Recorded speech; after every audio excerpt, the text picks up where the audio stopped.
Assalamualaikum warahmatullahi wabarakatuh. Alhamdulillah wassalatu wassalamu ala rasulillah wa ala alihi wa sahbihi wa man tabi'a hudah amma ba'd. Sahabat-sahabat sekalian, Bapak Ibu yang saya muliakan, mudah-mudahan Allah Subhanahu wa taala memudahkan setiap urusan kita di tengah keterbatasan kita bersama saudara-saudara kita, dan mudah-mudahan Allah Subhanahu wa taala memberkahi kita. Ada beberapa hal yang dirasakan oleh setiap muslim yang beriman kepada Allah dan Rasul-Nya, memiliki spirit survive di tengah pandemi COVID-19 yang syarat dengan keterbatasan ini. Yang pertama adalah keyakinan kita akan kekuasaan Allah Subhanahu wa taala, bahwa dengan musibah pandemi COVID-19 ini telah menunjukkan bahwa betapa Allah Subhanahu wa taala itu maha kuasa. Keyakinan itu akan mempertebal iman kita kepada Allah Subhanahu wa taala, yang akan terefleksikan dalam cara pandang dan aktivitas kita sehari-hari. Yang kedua, musibah itu sesungguhnya juga adalah sunnah kauniyah, fitrah yang akan dijalani oleh setiap orang. Rasulullah mengatakan bahwa semakin tingkat keimanan seseorang itu kokoh, maka semakin besar musibah itu. Jadi Allah akan memberikan musibah sesuai dengan tingkat keimanannya kepada Allah Subhanahu wa taala. Musibah juga adalah sunnah para anbiya, di mana para nabi, orang-orang soleh, sebagaimana dideskripsikan dalam Al-Quran, itu syarat dengan sunnah tadafu. Kita misalnya membaca ayat Al-Quran, wa kadzalika ja'alna likulli nabiyyin aduwwan syayatinal insi wal jin. Jadi musibah itu adalah sunnah kauniyah, sunnah para anbiya. Beberapa orang salaf pernah menggambarkan musibah itu dengan telur, di mana cabang bayi telur itu hidup di balik telur itu sekian waktu dia. Orang menyangka dia itu terpenjara, tapi akhirnya ketika dia pecah, maka dia keluar menghirup udara baru. Salah seorang sahabat dari tabi'in, kalau tidak salah namanya Urwah bin Zubair, kakinya tertusuk. Akhirnya kemudian para dokter merekomendasikan kakinya itu dipotong dan merekomendasikan supaya Urwah bin Zubair ini minum minuman yang bisa membuat dia tidak sakit, tidak sadar, agar dia tidak merasa sakit. Tapi Urwah bin Zubair saat itu mengatakan, bagaimana saya yang beriman kepada Allah melakukan itu? Dengan saya sadar, saya bisa bertambah keyakinan kepada Allah Subhanahu wa taala. Akhirnya dilakukanlah amputasi. Dan ternyata pada saat waktu amputasi tersebut, anaknya jatuh jadi beliau tuh punya anak 7, dan ada anak kesayangannya jatuh dari atas rumahnya dan meninggal. Nah, setelah selesai amputasi, beliau menyampaikan, Alhamdulillah, segala puji bagi Allah, Engkau memberi saya anak 7, Engkau ambil 1, dan Engkau ya Allah sisakan 6. Engkau memberikan saya 2 tangan, 2 kaki, 4 lengkap. Engkau ambil 1 dan Engkau sisakan 3. Sesungguhnya jika Engkau mengambil sesuatu, pasti Engkau memberi. Jika Engkau memberikan musibah, pasti Engkau memberikan kesehatan. Jadi betapa bersyukur seorang mukmin dengan keyakinan kepada Allah Subhanahu wa taala.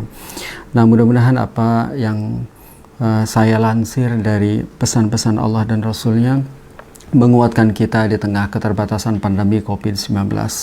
Baik, sahabat sekalian, kita akan mulai mengulas satu persatu pertanyaan dari sahabat-sahabat sekalian. Silakan, pertanyaan pertama.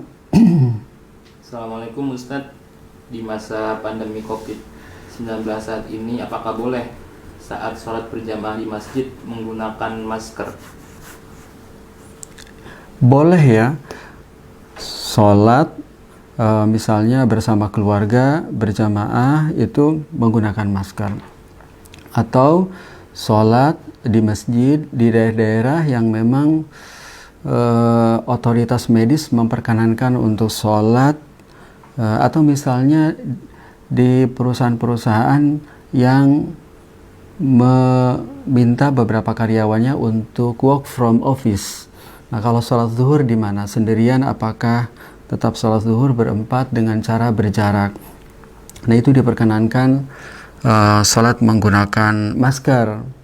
Nah, sebagaimana hadis Rasulullah, riwayat Muslim, la yuridu mumridun ala musih, bahwa orang sakit itu tidak boleh dekat dengan orang yang sehat. Nah, pada saat potensi itu ada, karena setiap orang yang sholat membersamai kita itu tidak diketahui sakit apa sehat. Nah, oleh karena itu sebagai langkah mitigasi, menggunakan itu tidak apa-apa, tetap sah, dan tidak ada satupun rukun dan syarat sholat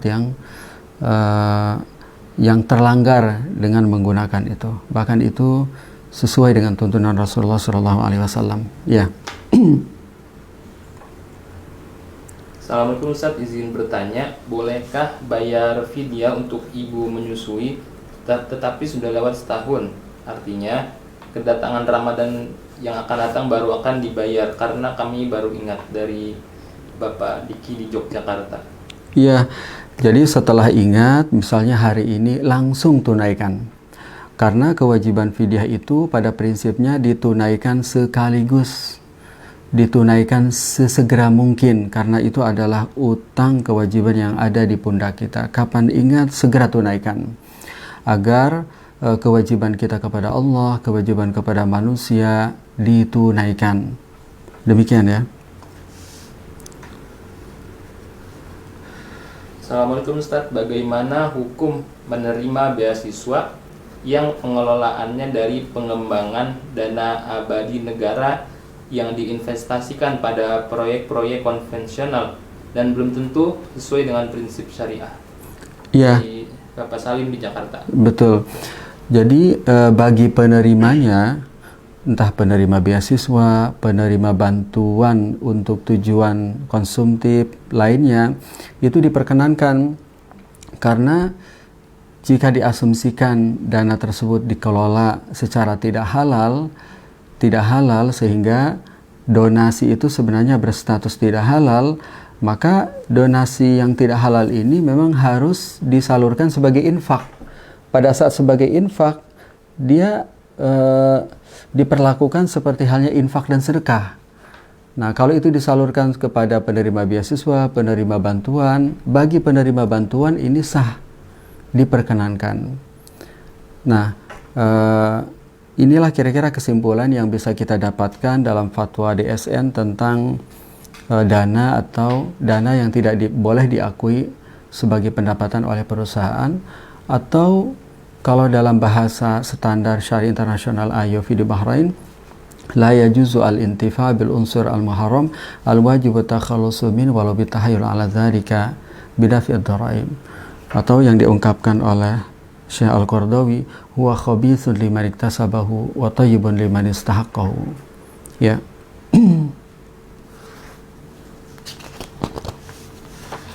Assalamualaikum Ustaz, apakah boleh sholat tarawih sendirian di kosan sambil memegang Al-Quran? Ketentuan sholat sambil memegang Al-Quran itu bagaimana Ustaz? Ya, jadi sebenarnya tidak ada larangan untuk memegang mushaf. Misalnya saat menjadi imam atau sholat sendirian, agar target menghatamkan Quran misalnya tercapai, atau beberapa surat dalam setiap rakaat, tidak apa-apa. Nah, tetapi yang perlu dicatat adalah hal yang lebih penting dari sekedar mengejar bacaan sholat, yaitu tumaninah dan khusyuk. Jangan sampai hanya untuk mengejar pahala tilawah kita bersibuk ria, konsentrasi kita lebih fokus pada Al-Quran yang kita pegang. Saat kita berdiri, kita kebet-kebet halaman, nyari-nyari baris di mana. Nah, kalau itu mengganggu, justru sebenarnya yang lebih terganggu esensi dari sholat itu. Jadi menurut saya yang harus dipastikan apakah itu mengganggu kekhusyuan apa tidak. Kalau mengganggu kekhusyuan, sebenarnya ayat itu hukumnya sunnah. Nah, yang lebih rukun lagi itu kita menunaikan sholat secara tumakninah. Setiap rokaat gerakan dan sholat kita tadaburi, saat-saat sujud kita berdoa, sehingga setelah kita sholat memang sholat yang telah menunaikan fikih dan adab-adabnya, sehingga berhasil tuh target sholat sebagaimana diungkapkan dalam Al-Quran, inna sholata tanha 'anil fahsya'i wal munkar, bahwa sholat ini bisa menjadi kendali diri ini untuk mengelola hawa nafsu agar tidak terjerumus ke dalam maksiat. Nah, kita ulangi kesimpulannya, boleh nggak apa-apa selama itu tidak mengganggu kekhusyuan sholat. Kalau akan mengganggu kekhusyuan sholat, nyari-nyari halaman, nyari baris gitu, mendingan kita membaca di luar sholat. Demikian ya. Dari Bapak Prawiro Harjono, Ya. di pertanyaan live via Instagram, bagaimana hukum bekam saat saum Ramadan, Ustaz? Gimana? Hukum bekam saat saum Ramadan. Ya, dari Pak siapa? Prawiro Harjono. Bapak Ya. Prawiro. Dari Pak Prawiro, saya untuk pertanyaan ini mohon izin saya jawab esok pagi ya. Mudah-mudahan Bapak masih berkenan bersama kami supaya bisa saya sampaikan dalil-dalilnya. Khawatir ada yang salah kutip dan salah sebut. Nah, mudah-mudahan berkenan pertanyaan ini saya jawab esok hari pagi di jam yang sama. Lanjut ya. Assalamualaikum Ustadz, saya ingin bertanya apakah ibu menyusui yang tidak berpuasa karena khawatir dengan anaknya wajib mengganti puasanya dengan qadha dan fidyah atau salah satunya saja? Dari Bapak Lukman di Depok. Ya, menurut sebagian ulama, ibu menyusui, ibu hamil yang tidak hanya khawatir akan janinnya, tetapi juga akan dirinya dan janinnya dua-duanya.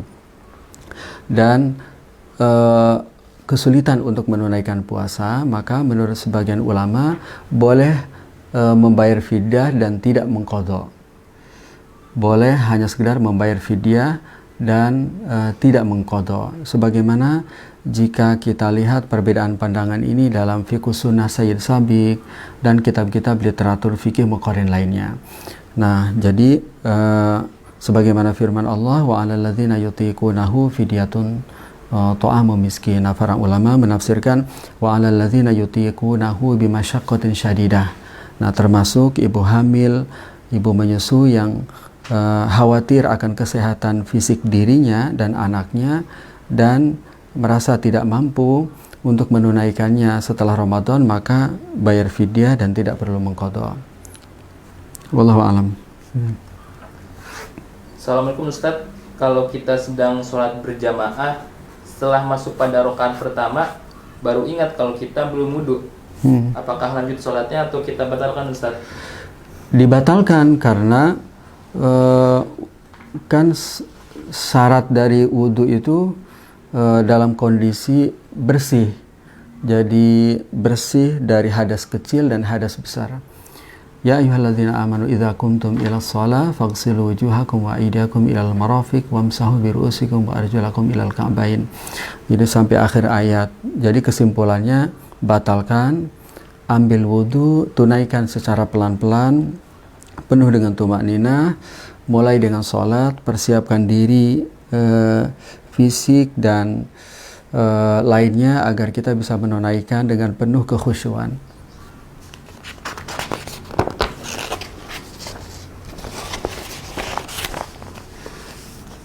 Ustadz, misal tahun 2019 uang tabungan kita ada 100 juta dan sudah di zakat mal. Kemudian tahun 2020 uang tabungan bertambah jadi 150 juta. Berarti tahun 2020 zakat yang dikeluarkan dari tabungan itu 150 juta atau hanya tambahan 50 juta saja Ustadz? Dari Bapak Lukman di Bojonegoro. Iya, Pak Lukman, dari total, jadi kalau setelah digabung dengan dana 2019, totalnya 150 juta, maka uang wajib zakat itu 150 juta. Kalau 150 juta itu berupa emas atau simpanan tabungan wadiah di bank syariah, maka kenanya seperti zakat emas dan perak. Tapi kalau dana itu ditempatkan sebagai deposito, misalnya dengan akad bagi hasil, maka ketentuannya seperti zakat perniagaan. Sehingga wajib zakat apabila minimum senilai 85 gram emas. Katakanlah sekarang 85 gram emas itu 70 juta. Ditunaikan setelah melewati 12 bulan sebesar 2,5%. Bisa pakai uang atau lainnya.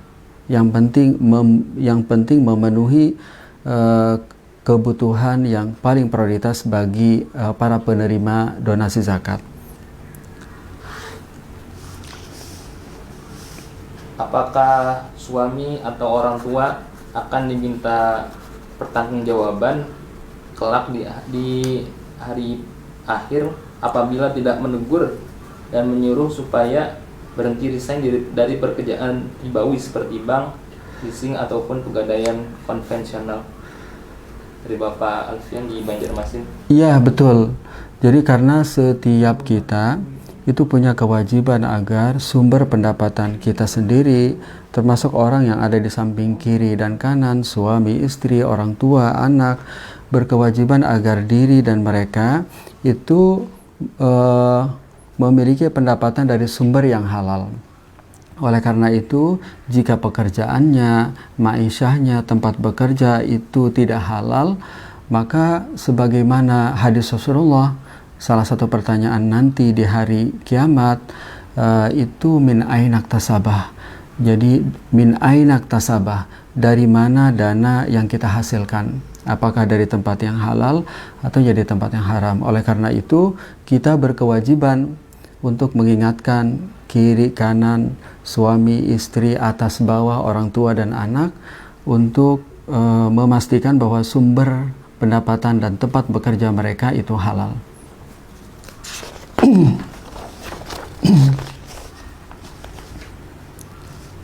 Pertanyaan dari live Instagram, Sob.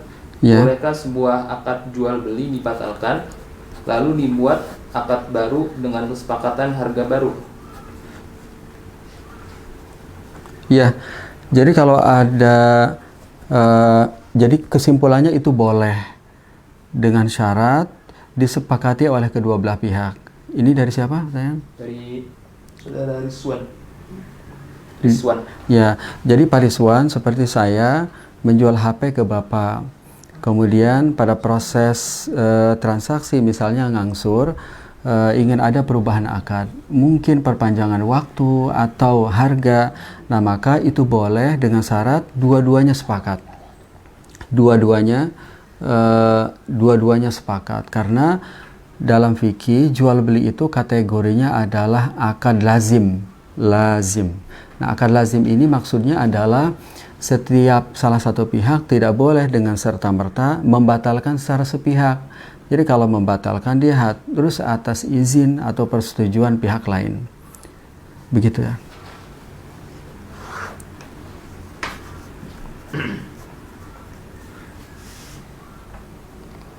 Apa hukumnya minjam uang di bank syariah untuk membeli rumah? Akadnya jual beli murabahah yang akan dilunasi bertahap setiap bulannya. Apakah itu termasuk riba, Ustadz? Dari Gita di Malang. Ya, insya Allah enggak, itu halal. Jadi jika ibu membeli barang membeli rumah melalui bank syariah, itu insya Allah judulnya beli, bukan ngutang. Jadi dengan cara misalnya yang ibu beli adalah rumah satu kapling harganya 500 juta, maka yang dilakukan oleh bank adalah membeli dari developer, setelah itu menjual kepada ibu. Nah, sehingga jika total angsuran yang ibu lakukan itu melebihi 500, katakanlah 600 juta, maka 100 juta itu adalah margin keuntungan dari transaksi jual yang dilakukan oleh bank. Nah, kira-kira ini sesuai dengan dengan firman Allah, wa ahallallahu al-bai'a wa harrama riba. Jadi keuntungannya itu bukan riba tetapi margin yang halal dari transaksi jual beli yang ada underlying asetnya, yaitu rumah yang sudah dimiliki oleh bank, ya. Ustadz, apakah boleh membeli dolar ketika harga turun dan menjual kembali ketika harga naik, namun kita tidak dalam kondisi ke luar negeri? Tidak apa-apa, boleh. Jadi bagian dari transaksi bisnis. Jadi selama tidak masuk dalam kategori monopoli. Jadi monopoli itu membeli dalam volume yang besar seperti misalnya sanitizer, masker yang sangat dibutuhkan saat-saat pandemi COVID-19 ini, beli dalam volume yang besar sehingga harga masker naik, karena naik kemudian dia jual dengan harga-harga berlipat. Nah, yang saya tangkap transaksi yang Bapak lakukan itu sebenarnya transaksi biasa, seorang penjual beli pada saat murah kemudian dijual. Nah, tinggal penjualannya ini menyesuaikan dengan harga lazimnya, agar sesuai dengan adab dalam jual beli, diantaranya samhan idza ba'a, samhan idza syara, samhan idza iqtada. Demikian ya.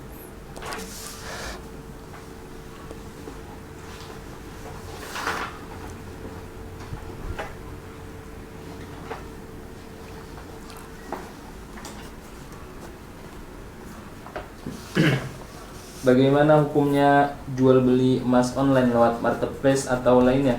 Emas dipesan hari ini, tapi emas baru akan sampai beberapa hari kemudian. Dari Bapak Ardi di Jakarta.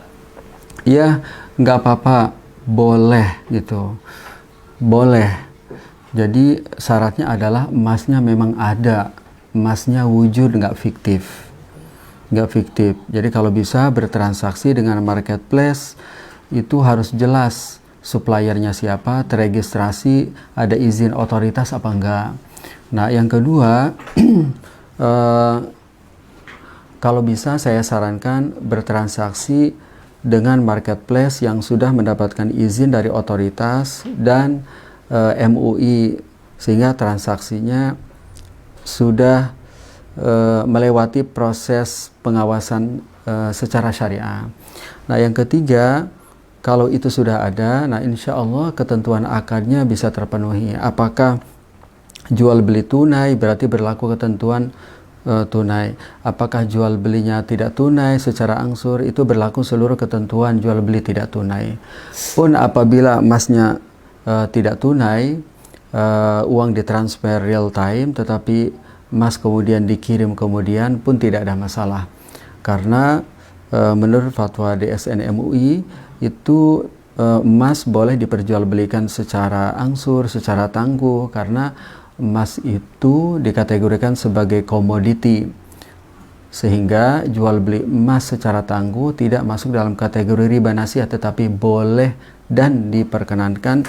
Kira-kira merujuk kepada pendapat Imam Malik dan Imam Syafi'i saat menafsirkan hadis az-zahab bil-zahab wal fiddah bil-fiddah, hadis Ubadah. Nah, menurut Imam Malik dan Imam Syafi'i, ilat dari kata-kata emas dalam hadis ini adalah alat tukar. Selama emas tidak ditreatment, diperlakukan sebagai alat tukar, maka transaksi tangguhnya tidak masuk dalam kategori riba nasiah, sehingga kesimpulannya dibolehkan. Wallahu a'lam. Pertanyaan dari Bapak Yusuf di live Facebook, Ustaz. Ya. Apakah akad tabungan mudharabah di bank syariah itu halal? Ya, insya Allah halal. Itu adalah pilihan kita daripada kita bertransaksi dengan transaksi konvensional atau transaksi yang halal tapi tidak diawasi gitu.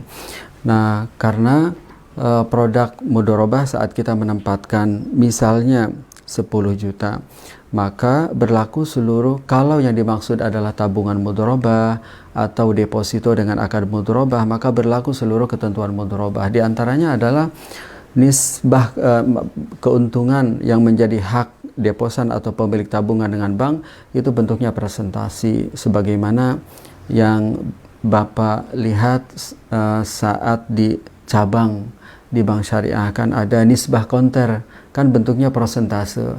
Nah, itu sesuai dengan kaidah fikih al-wadhi' atau al-rabil mal waribhu ala mastalaha waribhu ala mastalaha.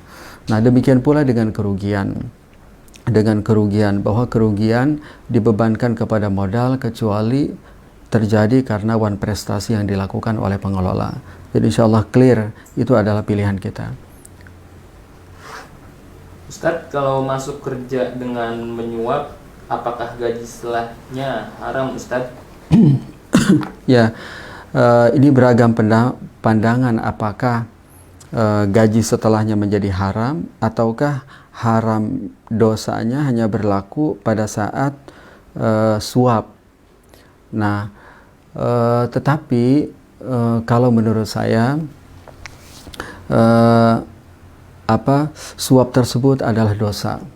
La'ana Rasulullah SAW ar-rashi wal murtashi, bahwa perbuatan suap itu dilaknat oleh Allah, oleh Rasulnya, dan termasuk dalam kategori dosa besar. Nah, oleh karena itu mungkin ke depan menurut saya jika pekerjaan saat ini sesungguhnya pekerjaan halal, maka memang kita harus bertaubat untuk tidak mengulangi ini di tempat itu atau di tempat lain. Pokoknya tidak akan mengulangi. Yang kedua, misalnya kita ingin membayar sebagai salah satu bentuk sedekah, kafarat atas dosa tadi. Nah, intinya ada pilihan nih. Pilihan pertama, tetap bekerja di tempat tersebut selama core bisnisnya halal, dan kesalahan kita itu adalah dosa sebenarnya, dosa kepada kita.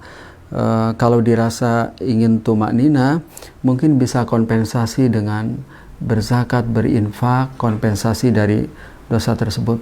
Atau kalau yang lebih ingin tumakninah dengan berpindah kerja ke yang lebih halal, lebih berkah, itu juga lebih baik.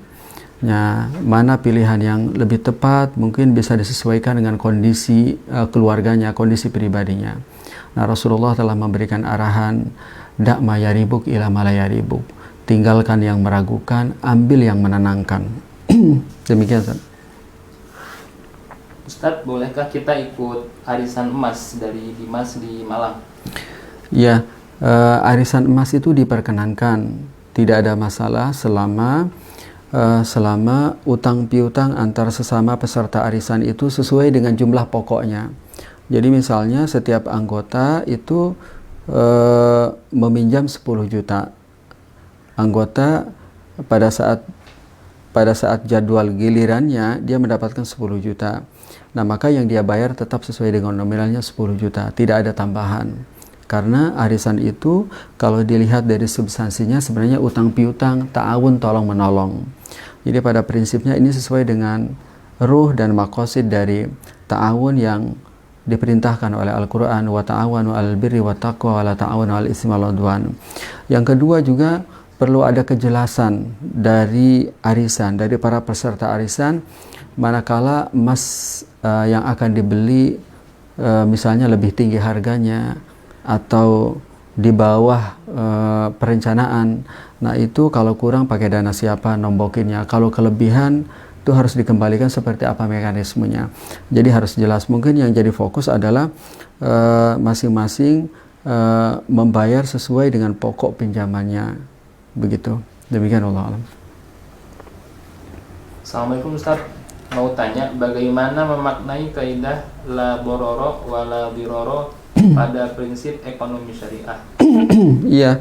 Jadi la dororo wa la diror. Jadi kita tidak boleh membahayakan diri dan orang lain.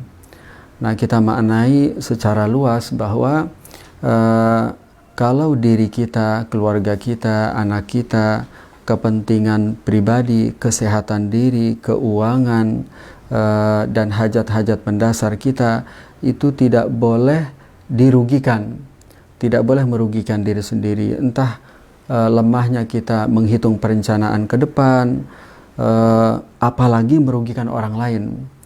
apalagi merugikan orang lain.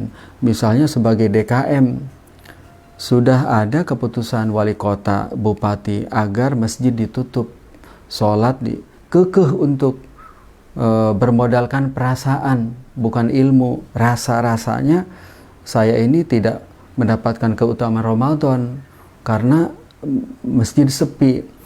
Lupa bahwa Rasulullah juga ada tuntunannya, la yuridu mumridun ala musih, tidak boleh orang sakit ketemu dengan orang sehat, dan lain-lainnya. Firro minal majdzumi kama tafiru minal asad. Nah, jadi itu contohnya. Tidak boleh merugikan diri sendiri, juga tidak boleh merugikan orang lain. Misalnya kita juga abai terhadap perencanaan. Jadi kapan kita menikah, kapan kita berkeluarga, kapan kita kuliah, kapan kita. Nah, perencanaan itu menjadi kewajiban kita agar semua terencana. Nah, kalau kita kemudian nanti menghadapi kesulitan gara-gara abai terhadap perencanaan ini, nah ini namanya juga la darara wala dirar. Demikian ya. Ustadz, apa hukumnya beli reksadana syariah di marketplace? Apa parameter yang harus diteliti agar terhindar dari riba? Iya, pertama kita pastikan bahwa produk marketplace itu memang mendapatkan izin dari otoritas.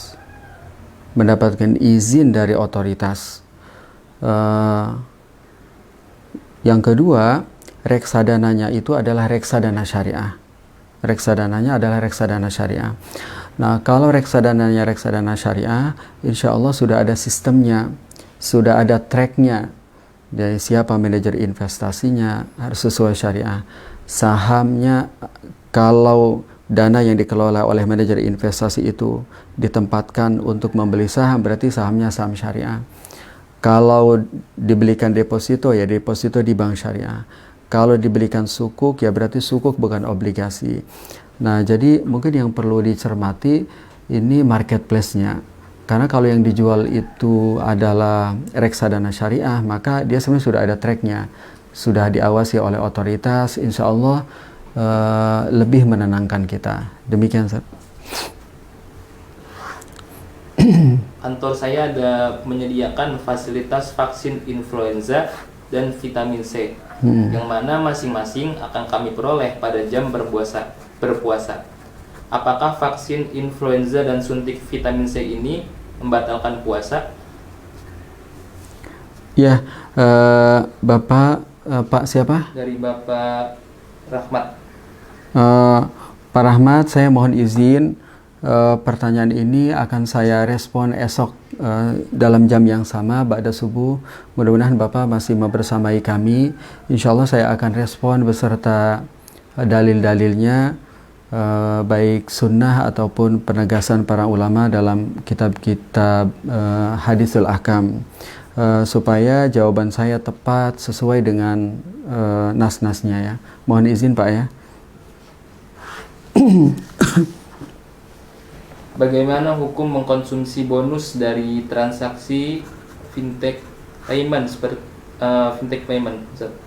Ya, jadi fintech payment, e-money, e-wallet yang ada saat ini itu bisa dilihat apakah dia e-money syariah atau tidak. Nah, dari sekian e-money yang ada saat ini baru ada satu e-money ya, fintech payment yang sudah mendapatkan sertifikat syariah. Salah satunya adalah Link Aja Syariah. Nah, oleh karena itu setelah ada pilihan dan alternatif ini, kalau menurut saya kita berkewajiban untuk memilih ini yang sesuai syariah. Jadi sudah tidak ada alasan untuk memilih yang konven, karena iman yang konven itu bank penampungnya berarti bank konven, bank buku 4. Yang kedua, cashback atau diskonnya biasanya bukan diberikan dari supplier atau merchant, tetapi diberikan oleh penerbit. Nah, cashback atau diskon ini itu menjadi halal apabila diberikan tapi tidak diperjanjikan. tapi tidak diperjanjikan. Nah, walaupun ada banyak pembicaraan terkait dengan dua hal di e-money, fintech payment atau e-wallet, menurut saya lebih baik kita memilih e-money yang sesuai syariah seperti yang saya sebutkan tadi. Jika ada beberapa fitur mungkin yang terbatas, tidak seperti e-money yang selama ini digunakan oleh masyarakat, mungkin kita bisa menggunakan mobile banking dan sejenisnya. Demikian ya. Ustadz, benarkah zakat fitrah dengan uang diharamkan oleh mayoritas mazhab dan hanya Imam Abu Hanifah yang membolehkan, itu pun hukumnya makruh? Ya, jadi Imam Abu Hanifah tidak mengatakan makruh. Imam Abu Hanifah memperkenankan, membolehkan zakat fitrah ditunaikan dalam bentuk dana tunai, uang tunai. Jadi kalau kita berzakat fitrah, maka kita boleh menyerahkannya tidak dalam bentuk makanan pokok, bukan beras, tetapi dana tunai. Kita ambil mobile banking kita transfer melalui amil zakat untuk dilanjutkan, diteruskan, didonasikan kepada mustahik. Nah, cara pandang Abu Hanifah ini saat ini lebih realistis, lebih membantu. Karena apa? Abu Hanifah mengatakan bahwa zakat itu disyariatkan untuk membantu meringankan beban para du'afa. Nah, karena kebutuhan para du'afa itu bermacam-macam, mungkin makanan pokok, mungkin masker, mungkin sanitizer, mungkin lainnya, mungkin juga bayar utang karena dia gorimin terlilit utang. Nah, maka dengan uang ini lebih membantu mereka ya, anfa' lil fuqara. Demikian, Ustaz. Assalamualaikum Ustadz, mau tanya tentang hukum asuransi. Adakah asuransi di Indonesia yang halal? Ya, jadi kalau mau ikut asuransi sebagai peserta asuransi, maka pilih asuransi syariah. Nah, asuransi syariah itu dia telah produknya itu sudah sesuai syariah. Jadi asuransi syariah yang sudah mendapatkan izin dari otoritas, sertifikat dari MUI. Nah, itu dia menggunakan skema fundingnya itu share of risk. Jadi kalau di konven, premi yang kita bayarkan itu jadi harga beli, jadi pendapatan perusahaan, namanya transfer of risk. Kalau di konven, ini jadi goror yang dilarang. Nah, Rasulullah SAW anil goror, karena boleh jadi seseorang itu bayar terus, nggak pernah sakit, nggak pernah ngajuin klaim, atau dia baru beberapa kali bayar langsung sakit, sehingga gambling, apakah surplus underwriting atau defisit underwriting. Nah, jadi kalau di syariah akhirnya dibuat share of risk, sehingga seluruh dana premi tersebut itu bukan milik perusahaan tetapi milik kelompok peserta asuransi. Sehingga kalau ada yang surplus ataupun defisit, tidak ada dana yang digunakan, dimanfaatkan secara tidak halal. Begitu pula kalau di konven, dana premi tersebut ditempatkan biasanya di portofolio yang tidak halal, deposito bank konven atau obligasi. Tapi kalau di syariah sudah diawasi oleh otoritas, sudah diatur bahwa penempatannya hanya di portofolio yang sesuai syariah, seperti deposito bank syariah atau saham syariah ataupun sukuk. Nah, jadi asuransi syariah itu jadi pilihan. Bagaimana perhitungannya zakat saham di Bursa Efek Indonesia, Ustaz? Iya, jadi zakat saham itu berlaku ketentuan zakat perdagangan. Jadi kita sebagai investor, pemilik saham adalah pemodal, menempatkan dana kita di usaha yang dikelola oleh emiten. Nanti apa yang kita dapatkan, keuntungan, itu berlaku seluruh ketentuan zakat perdagangan. Apabila nisabnya mencapai 85 gram emas, itu maka wajib ditunaikan zakatnya sebesar 2,5% setelah melewati 12 bulan. Nah, nisab 85 gram itu biasanya dihitung kalau di zakat perdagangan, inventory ditambah keuntungan dikurangi biaya operasional menghasilkan angka. Apabila mencapai senilai 85 gram emas, maka diwajibkan 2,5% sebagai zakatnya.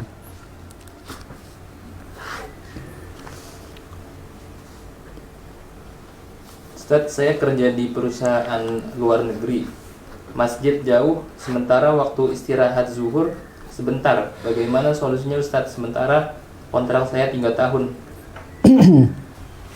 Ya, ini berarti kan pilihan yang tidak ideal. Pertama, berarti pilihan pertama adalah sholat ke masjid, tetapi kita terlambat menunaikan tugas kita sebagai seorang profesional. Atau kita sholat di kantor, di musola kantor, tidak sholat di masjid, berarti kita menunaikan tugas kita sebagai seorang profesional, ingin menunaikan amanah tepat waktu, tapi kita tidak mendapatkan pahala berjamaah. Nah, kalau dilihat dari pilihan-pilihan ini, kalau memang tidak bisa diambil semuanya, tetapi salah satunya, maka menurut saya sholat di kantor aja. Sholat di kantor. Jika masih memungkinkan mengajak beberapa teman kantor untuk berjamaah, lebih baik. Sendiri pun tidak apa jika pilihannya hanya itu. Karena menunaikan tepat waktu itu kewajiban, sementara sholat berjamaah itu hukumnya sunnah menurut sebagian ulama. Nah, menunaikan yang wajib sebelum yang sunnah itu lebih diprioritaskan menurut kaidah-kaidah fikih prioritas dan fikih muwazanah. Ya. Assalamualaikum Ustadz, saya bekerja di lembaga konvensional yang mayoritas produknya syariah. Hanya ada satu yang produknya konvensional. Namun ada transaksi yang dilarang dalam pasar modal syariah. Apakah gaji yang saya terima halal? Coba diulangi mana ya? Ustadz, saya bekerja di lembaga keuangan yang mayoritas produknya syariah. Hanya ada satu yang konven. Namun ada transaksi yang dilarang dalam pasar modal syariah. Apakah gaji yang saya terima halal? Terus terang Bapak, Pak siapa? Ibu. Akunnya ini. Ya, baik Ibu. Jadi saya sendiri belum memahami teknis apakah jenis usahanya seperti apa. Jadi di syariah kok ada beberapa produk yang konven. Nanti lebih jelasnya boleh ditanyakan ulang esok, tetapi pertanyaannya didetilkan gitu, seperti apa yang saya tidak paham di lembaga keuangan syariah, tapi beberapa produknya itu konven. Apakah maksudnya unit usaha syariah atau seperti apa? Nanti bisa kita bahas, ditanyakan ulang esok hari nanti dengan pertanyaan yang lebih jelas supaya saya bisa menyimpulkan gambarannya benar, dan nanti saya bisa menjelaskan kaidah fikihnya juga benar. Mungkin kita rasa cukup ya. Jam 5.46. Ya baik Bapak sekalian, untuk lebih jelasnya bisa merujuk kembali kepada akun-akun saya, akun kami, Facebook, Twitter, Instagram, Telegram, Muamalah Daily namanya, Muamalah Daily. Atau Bapak Ibu bisa download aplikasi kami juga di Play Store, Muamalah Daily. Nah, di akun-akun tersebut itu sudah ada penjelasan dalam bentuk tulisan dan video-video pendek. Nah, Bapak Ibu tinggal merujuk kepada itu jika ingin mendapatkan penjelasan yang lebih luas. Nah, Bapak Ibu juga bisa bertanya terkait dengan fikih keseharian ke nomor 0812-891-05575, ke call center kami 0812-891-05575. Nah, mudah-mudahan Allah memberikan kesehatan kepada kita semua. Kita bisa berdiskusi, menjawab pertanyaan sahabat-sahabat dan Bapak Ibu sekalian dalam forum lanjutan esok hari. Bapak Ibu bisa mengikuti tulisan di rubrik saya di koran Republika, di rubrik fikih milenial ya, fikih milenial yang hadir setiap hari selain hari Ahad.